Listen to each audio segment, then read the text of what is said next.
Всем привет, вы на канале в хоккее. Сейчас мы посмотрим решающий матч Олимпиады 1972 года СССР Чехословакия. Перед этой игрой турнирная ситуация сложилась так, что нашим хватало и ничьей для золота. Чехам нужно обязательно побеждать, при этом ничья делала нашу сборную золотой, а чехов серебряными, а поражение Чехословакии могло вообще лишить их каких-либо медалей. По многим слухам и рассказам, якобы советское руководство просило тренеров Чернышова и Тарасова скатать ничью с чехами, чтобы помочь братьям-славянам и друзьям по соцлагерю взять серебро. Эти разговоры ничем не подтверждены и никаких доказательств этой просьбы нет, только слухи, а Чернышов и Тарасов настроили команду только на победу, как и всегда. Как оказалось, это была их последняя игра у руля главной команды. Самое интересное, никто до сих пор точно не знает, почему их в сборной не стало. И, видимо, так и не узнает. Кстати, последняя игра в сборной и величайшего Фирсова. Подпишись, если нравится тот великий хоккей. У нас в воротах Третьяк, причем в синем шлеме, и ему всего 19 лет. У Чехословакии Дзурилла. На этой Олимпиаде в сборной СССР первая пятерка играла по аналогии игры в ЦСКА, где Тарасов, как тогда считалось, придумал сочетание. Харламов-Викулов – два нападающих, Фирсов и Цыганков – два полузащитника и столб обороны богатырь Сан Палыч Рагулин. Все это делалось ради Фирсова, который на современный манер стал центральным нападающим с краями Харламовым и Викуловым. По некоторым расчетам Фирсов немного потерял в скорости, но ничуть не хуже бросал и играл интеллектом, и не использовать это было нельзя. Ему в тройку нужны были два быстрых и техничных края, чтобы продлить его хоккейный век, так считал Тарасов. Харламова ради этого даже выдернули из привычной тройки с Петровым и Михайловым. Вместо Харламова с ними играл Юрий Блинов. И первый гол в этом матче как раз и забил Блинов. Владимир Петров сделал великолепный пас поперек, и Блинов в касание переиграл Дзуриллу.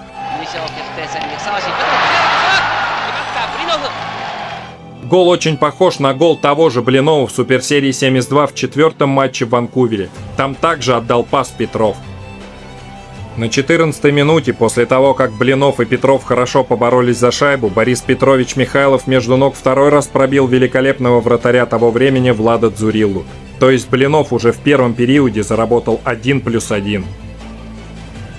Второй период наши начали в меньшинстве, и когда Давыдов уже вышел, Викулов выводит шайбу из зоны, Поспешил, как-то запутался в шайбе, Фирсов прокидывает на ход себе коньком и мощнейший бросок!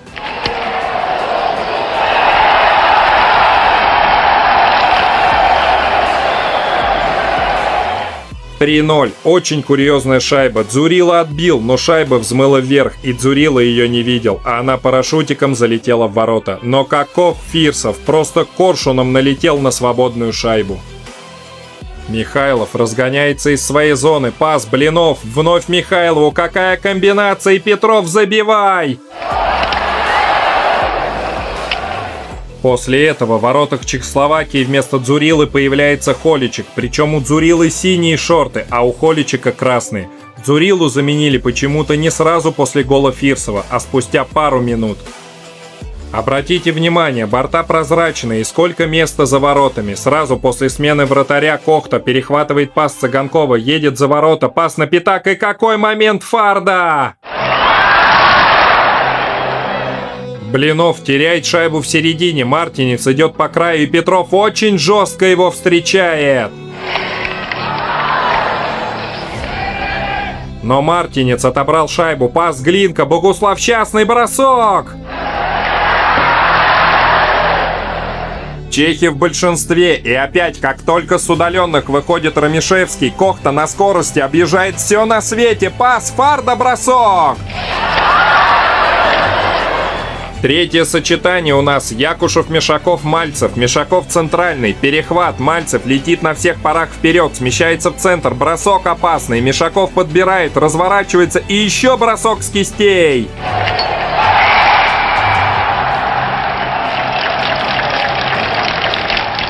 «4-0. Мишаков очень полезный игрок, не боится ложиться под шайбу. Высокая самоотверженность, нужен при игре в меньшинстве. Его просто обожал Тарасов, один из любимых его игроков. Плюс он забивает вот такие шайбы. Недолго Холичек оставался сухим».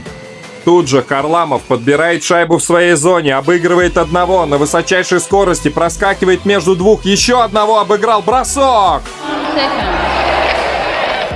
Фантастический проход Харламова, ну и Холичек молодец. Фарда идет вперед по краю, Ромишевский жестко его встречает. Чехи в атаке, Тайцнер ошибается на чужой синий, Мальцев с Якушевым выходят 2 в 1. Атака продолжилась, Мальцев пауза, еще бросок.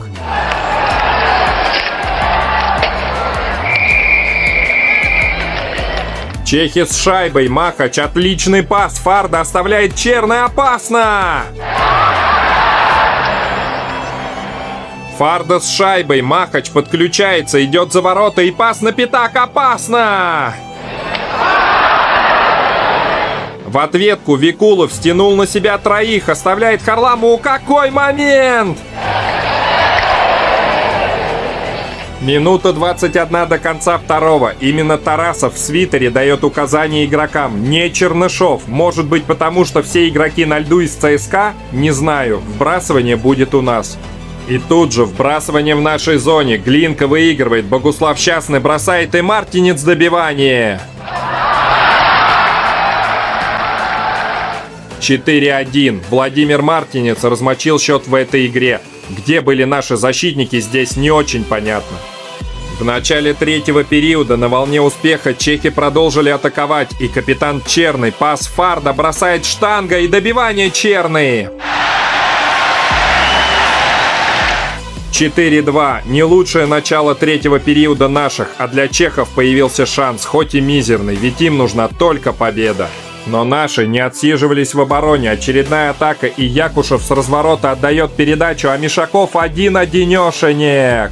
5-2. Это середина третьего периода. Какую передачу выдает Якушев? Вот, как говорится, глаза на затылке. Чехи слишком свалились все на правый край, и Мишаков буквально завел уже шайбу в пустые ворота и оформил дубль.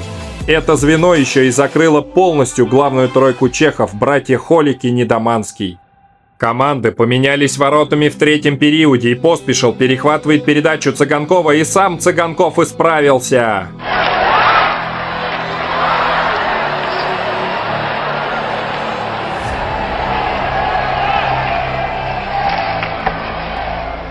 Чехи продолжили искать счастье в атаке. Кузькин ошибается, и Мартинец одной рукой, пас на пятак, Глинка! Еще атака чехов. Иржи Холик идет сам, и пас неудобный на пятак Ярославу. Советская сборная в третий раз подряд победила на Олимпиаде, но для великих Чернышова и Тарасова эта игра оказалась последней в сборной СССР, и точную причину ухода не знает никто до сих пор. Есть разные гипотезы и мнения, но они ушли. А как вы считаете, из-за чего в сборной больше не стало Чернышова и Тарасова? Пишите в комментариях и подписывайтесь на канал для новых обзоров. До свидания.